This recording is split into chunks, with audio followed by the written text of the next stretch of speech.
Hello guys, welcome back. Myself Kamlikari and today we are going to क्या निकालूंगा जेब से निकल गया। आज निकला है बेटा मेरा नया topic heating effect of electric current. हाँ जी, जले हो कभी करंट से? नहीं सर, करंट से डायरेक्टली तो नहीं जले, कहीं प्रेस से तो जले होगे हैं? प्रेस से जले हो कभी? हम तो कभी करते ही नहीं, हम क्यों जलेंगे भाई। मैं जला था भाई, बड़ा मस्त सूझ गया था, समझ जाओ कहाँ सूझ गया होगा। खैर आगे चलते हैं। Heating effect of current, electric current छोड़ना है, करंट लिख दिया आपको। खैर देखो बेटा, एक बात तो हमें पता है कि अगर मेरे पास कोई एक सेल है, इसके दो टर्मिनल होंगे, एक जनाब यहाँ पे होंगे और एक जनाब यहाँ पे होंगे। अब इन दो टर्मिनल के अक्रॉस ये जो सेल है ये एक कांस्टेंट पोटेंशियल डिफरेंस मेंटेन रखता है। पोटेंशियल डिफरेंस यानी कि वोल्ट है ना।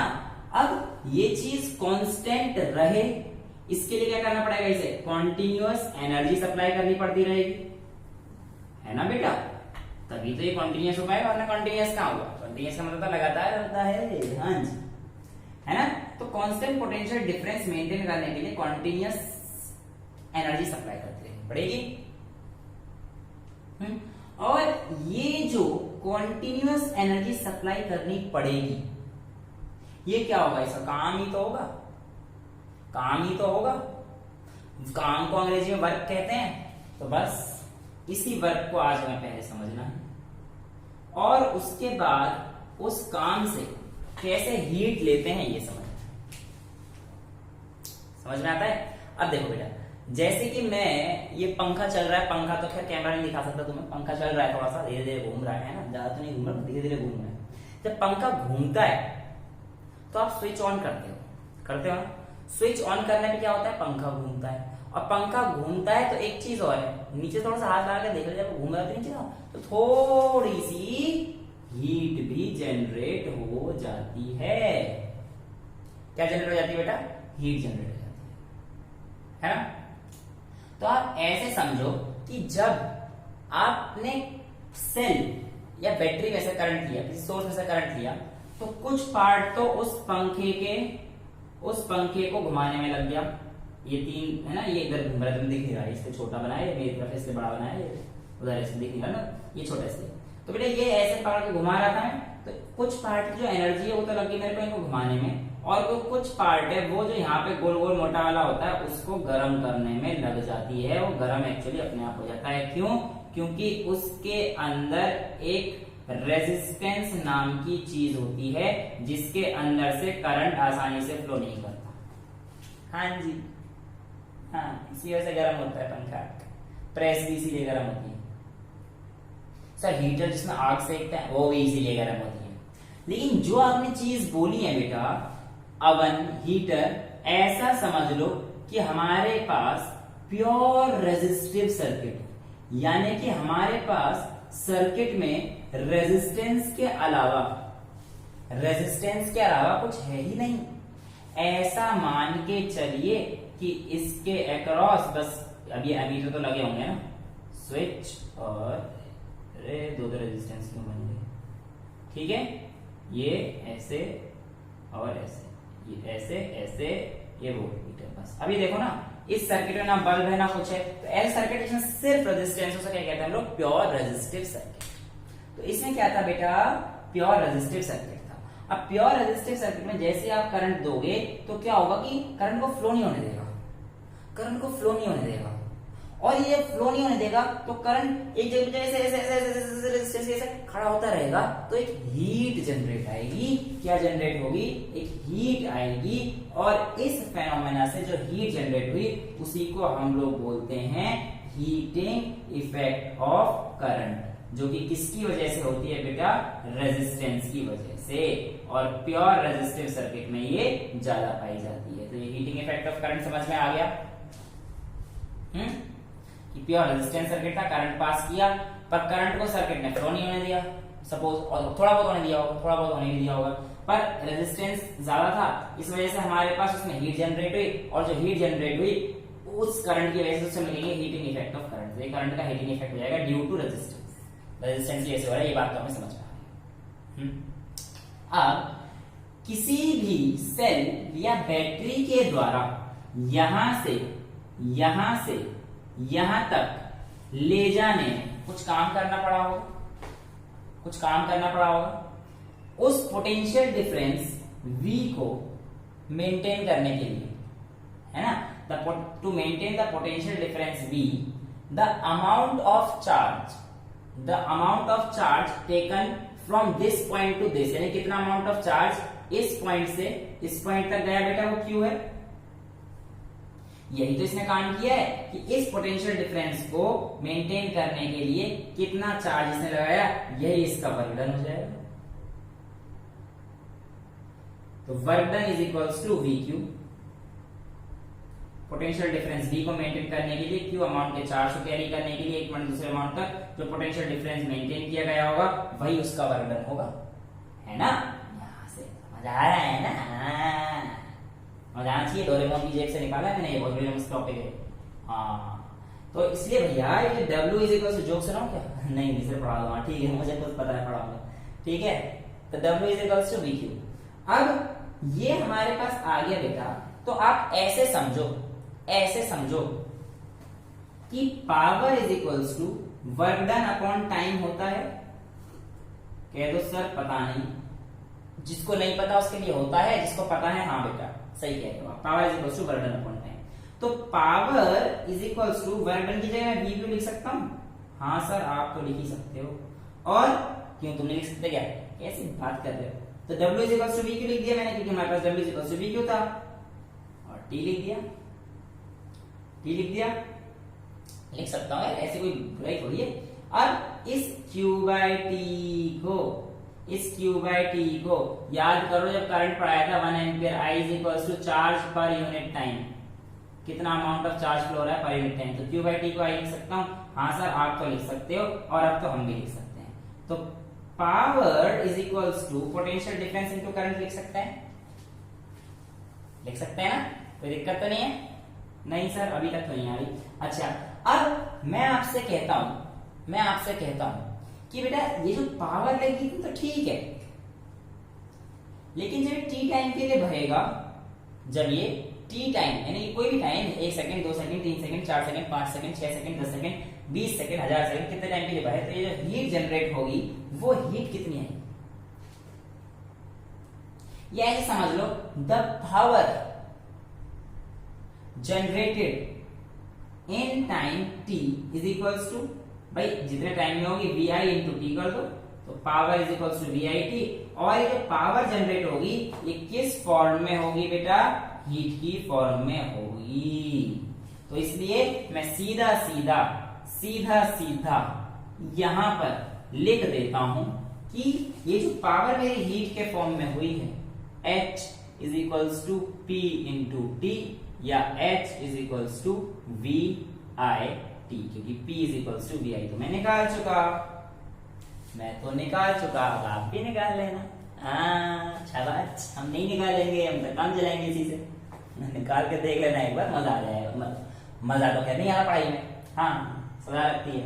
अब इस V को बेटा मैं कहता हूं ओ याद करो, ऑन अप्लाइंग ओम्स लॉ या according to Ohm's law, V is equals to IR होता है।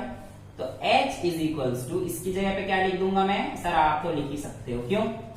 आप भी तो V की जगह पे IR लिख सकते हो, क्यों आपके लिए ओम्स अलग था क्या? नहीं सर हमें पसंद ही नहीं है एक्चुअली, इतनी गंदी हमें वो दे दिया इसने। हाँ तो कोई बात नहीं है, पसंद तो मेरे को भी नहीं था 10th में। हाँ किसको पसंद होता है मुझे पता है, किसी को पसंद नहीं, मुझे खुद नहीं था। अब क्या करें, करना तो पड़ेगा ना। हाँ तो कर लो। H is equals to I into I क्या होता है? 2I। हाँ शाबाश, जिन्होंने 2I बोला है ना बहुत आगे जाओगे, खुद उम्मीद कर रही हो। और बट I स्क्वायर होता है, 2I नहीं होता। इतना तो मैं भी नहीं करता था, थोड़ी ओवर कर दी मैंने। तो H is equals to I square RT, H is equals to I square RT। ये जूल्स लॉ ऑफ हीटिंग या Joule's effect of heating, Joule's जो हमसे क्या कहता है, first point, the heat produced in a circuit is directly proportional. देखो ना H सब इधर है, डायरेक्टली प्रोपोर्शनल, यानी कि सब अगर देखो H is equals to I S H, H is equals to A B C upon D लिखा है सपोज करो, तो बेटा इस बात का मतलब होता है H डायरेक्टली प्रोपोर्शनल है A के, H डायरेक्टली प्रोपोर्शनल है B के, H डायरेक्टली प्रोपोर्शनल है C के, पर H इनवर्सली प्रोपोर्शनल है D के।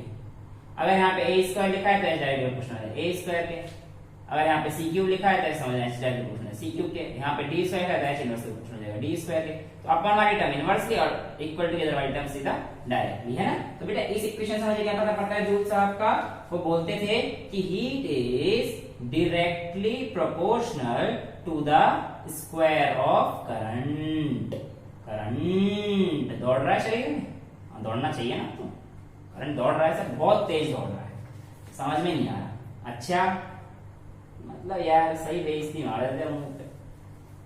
आर यानी कि directly proportional to the resistance of the circuit, हाँ जी लिख लेना।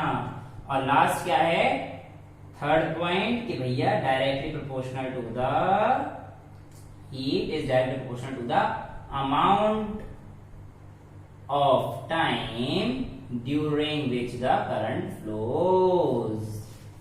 तो ये जूल्स लॉ ऑफ हीटिंग था, कहां से आया कैसे आया ये सब बहुत इंपॉर्टेंट है। पहले वर्क डन निकालेंगे सेल के इधर का, वर्क डन निकालने के बाद पावर निकालेंगे, power work done upon time होता है। इस पावर को VQ/T लिखेंगे, P को VI लिखेंगे, फिर T टाइम में कितनी हीट जाएगी उसको मैं P = VIT लिखूंगा। अब ये जो VIT है ये मेरे पास हीट की फॉर्म में, तो H = VIT आ गया, ओम्स लगाने पर V = IR आ गया, I into I स्क्वायर हो गया, तो H = I स्क्वायर RT हो गया, और I स्क्वायर RT होने के मैंने जूल्स लॉ ले दिया। जो जूल्स लॉ हमसे ये कहता है बहुत ही इंपॉर्टेंट लॉ है। हाँ जी समझ आ गई इतनी चीजें, आ गई कोई दिक्कत नहीं है। अब आगे जब हम लोग इसके न्यूमेरिकल करते हैं, आगे जब हम लोग इसके न्यूमेरिकल करते हैं तब थोड़ी सी दिक्कत आ जाती है। क्यों पता नहीं, मुझे ये पता क्यों आती है, मैं देखूं दिखाता हूं, कोई दिक्कत है ये देख लेना। चलो वो कहता है कौन कहता है सर, मैं तो कहता कह रहा हूं मैं, तुम क्यों पूछ रहे हो। अगर मैं कहता कि वो कहती है तो कुछ होना चाहिए था ना, है? तो मैं कह रहा हूं वो कहता है, कौन कहता है सर, किसी ना किसी ने तो कहता है, भी खुश हो जाओगे ना, कोई तो देख रहा होगा, है ना। मैं ब्रदर्स एंड सिस्टर्स में से जो भी कहता है वाले में खुश हो रहे हैं, ज्यादा कुछ ना हो। अब देखो ठीक है, छोटे छोटे प्यारे भाइयों बहनों साथियों बच्चों स्टूडेंट्स विद्यार्थी जो भी आप सब हो, नमस्कार। मेरा आज हम लोग क्वेश्चन करने जा रहे हैं हीटिंग इफेक्ट। देखो बेटा मैं कहता हूं कि एक सर्किट है, हाँ मुन्ना भाई वाला समझ लो, उसमें से मान लो कि 840 वॉट ये इसकी क्या दे दी, पावर दे दी है, ये दे दी, ठीक है। अब ये कहता है इतना करंट नहीं, 840 वॉट का हमारे पास यदि कोई अप्लायंस है और ये मैक्सिमम 840 वॉट का मैक्सिमम है। अब दूसरा कहता है कि जब इस मैक्सिमम, जब आप इसे मैक्सिमम पोटेंशियल डिफरेंस पे ऑपरेट कर रहे हो यार, तो 840 वॉट की पावर देता है, और जब आप इसे को मिनिमम पोटेंशियल डिफरेंस पे कर रहे हो तो मान लो कि ये 360 देता है, 360 वॉट देता है ना।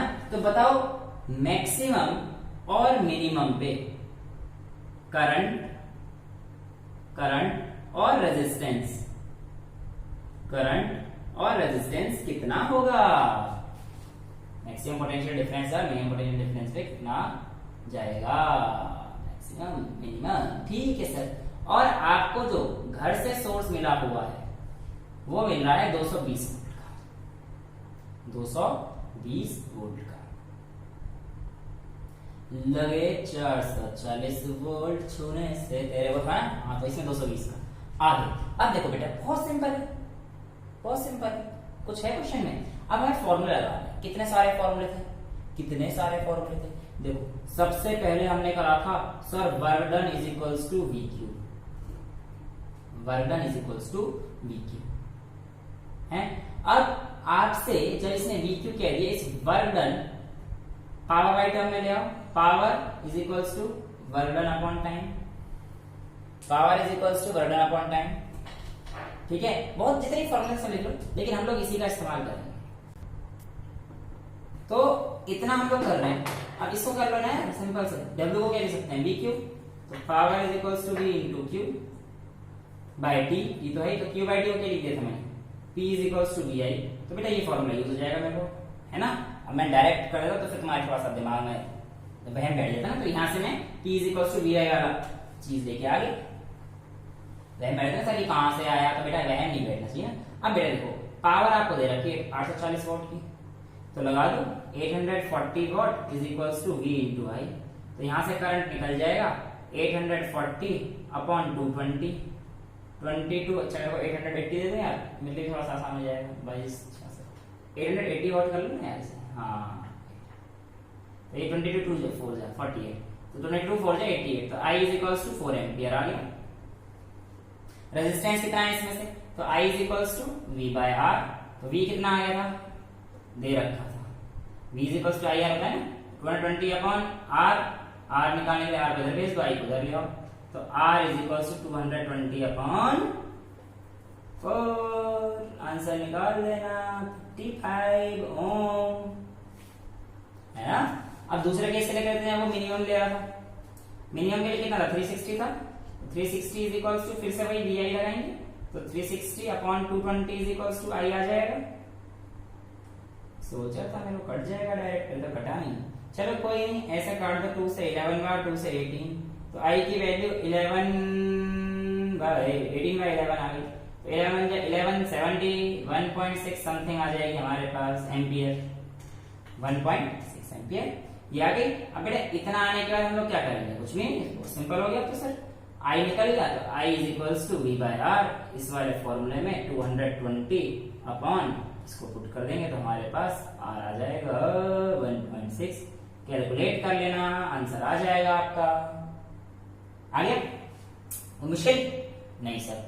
सर पता दिक्कत क्या होती है, जब आप सामने रहते हो तो ऐसा लगता है सही में आसान है, लेकिन जब किताब बंद करके खुद करना शुरू करते हैं तो पता नहीं क्या हो जाता है। तो बेटा इसके लिए ना मेरे पास एक ट्रिक है। हाँ सर क्या, जैसे हम बंद करेंगे तब भी आप सामने आओगे, आ जाओ आँख बंद कर लेना, समझो सामने ऐसा समझो। जब भी मैं पढ़ा देता हूँ उसके बाद अपनी एनसीईआरटी जरूर पढ़ना, आपके सारे कॉन्सेप्ट्स बिल्डअप हो जाएंगे, क्योंकि मैं कोशिश करता हूँ आपकी जो एनसीईआरटी है उसकी एक पॉइंट न छूटे, एक भी पॉइंट न छूटे, एक पॉइंट न छूटे, एक भी पॉइंट न छूटे, ठीक है। तो उसको रीड कर लोगे तो भैया ऐसे समझोगे कि हाँ यार ये तो सर ने पढ़ाया था, बस फिर मजा आ जाएगी। अच्छा आपसे कहता है कैलकुलेट कीजिए करंट को, कैलकुलेट कीजिए करंट को, अगर 100 joule of heat is passing through a circuit जिसमें रेजिस्टेंस इज इक्वल्स टू, जिसमें आपसे कह रहे कि रेजिस्टेंस उसमें से जो है वो 4 ओम का है, ठीक है। तो बेटा अब क्या करेंगे, तो लगा दो H का फॉर्मूला सर हमें तो एक ही याद है, VIT, कोई बात नहीं, इसको भी ऐसे कर सकता हूँ, H इज इक्वल्स टू, अब देखो मैं इसको डायरेक्ट नहीं लगा सकता बेटा, क्यों कि मेरे पास अगर मैं इसको लगाता हूँ, ठीक है चलो मान लिया कि मैं इसको लगा देता हूँ, भाई मेरे को करंट निकालना था ना, मेरे को सिर्फ ये दे रखा है ना, और कुछ दे रखा है और कुछ नहीं। चलो मैं कहता हूँ कि टाइम 1 सेकेंड देगा, मतलब 1 सेकेंड में इतनी अमाउंट ऑफ हीट निकाल रहा है जिसका रेजिस्टेंस इतना है, ठीक है। तो अगर बेटा मैं H is equals to VIT लगा देता हूँ, तो क्या मेरे पास V है, नहीं है, क्या मेरे पास I है, नहीं है। अगर किसी भी इक्वेशन में 2 वेरिएबल्स अननोन है तो आप उस इक्वेशन को सॉल्व नहीं कर पाओगे, तो इसलिए ये फॉर्मूला नहीं लगेगा, इसका थोड़ा सा मॉडिफाई करना लगेगा, हीट का आंसर हम पता है फॉर्मूला देंगे, तो H is equals to V को IR लिख दो बेटा, I square I into I square और RT हो गया, तो ये भी तो फॉर्मूला था, H is equals to I square RT, इससे आ जाएगा आंसर। सर चेक करते हैं, देखो H 100 जूल दे रखा है, I की वैल्यू आपको निकालनी है तो I स्क्वायर, R की वैल्यू आपको 25 ओम दे रखी है और T की वैल्यू 1 है। अब तो आ जाएगा, क्यों, ये I square is equals to 25 इधर आ जाएगा बेटा, तो ये 100 अपॉन 25 इंटू 1, और जब I निकालोगे इधर स्क्वायर पे इधर अंडर रूट लग जाएगा, पढ़ाया था ना पाइथागोरस थ्योरम में ऐसे हो जाता है, हाँ बस वही तो करना है, अपॉन 25 रेजिस्टेंस का रखा है, अरे देख रहे हो ये अंतर होता है जैसे ही, मतलब I square equals to answer 25 आना, ये याद चल रहा है दिमाग में मेरे को, हाँ 100/4 है। ठीक है, तो हमारे पास कितना जाएगा 25 है ना, 4 से काटेंगे तो 25 अंडर रूट में, और अंडर रूट 25 का मतलब आई की वैल्यू कितनी आ जाएगी 5 एम्पियर। हमारे पास करंट आ जाएगा, हमारे पास करंट आ जाएगा। और पोटेंशियल डिफरेंस निकाल सकते हो, V is equals to I R. अगर निकालने को बोलते तो V is equals to current कितना आ गया 5 इंटू आर कितना था 4, तो V is equals to 20 volt. आ गया आंसर। देखो कितना आसान था, हम बस हाँ सारे ऐसे आसान है। ठीक है, अब आपसे मैं कहता हूं कि जो आपकी रॉड होती है ना, हीटिंग रॉड जिसे आप हीट का साग सेकते हो, तो बेटा उसमें ये बताओ कि जो कॉर्ड होती है, कॉर्ड एक तो कॉर्ड होती है और एक गोल गोल गोल गोल होता है, वो गोल गोल वाला से जलता हुआ दिखता है पर वो कॉर्ड जलती हुई दिखती क्यों? तो बेटा कहते हैं इसी के बेस पे, इसके बेस पे कैसे सुनो बेटा, जो आपकी कॉर्ड होती है ना वो एल्यूमिनियम की बनी होती है या किसी कॉपर की बनी होती है, तो वो तो बहुत ही कम रेजिस्टेंस ऑफर करेगी।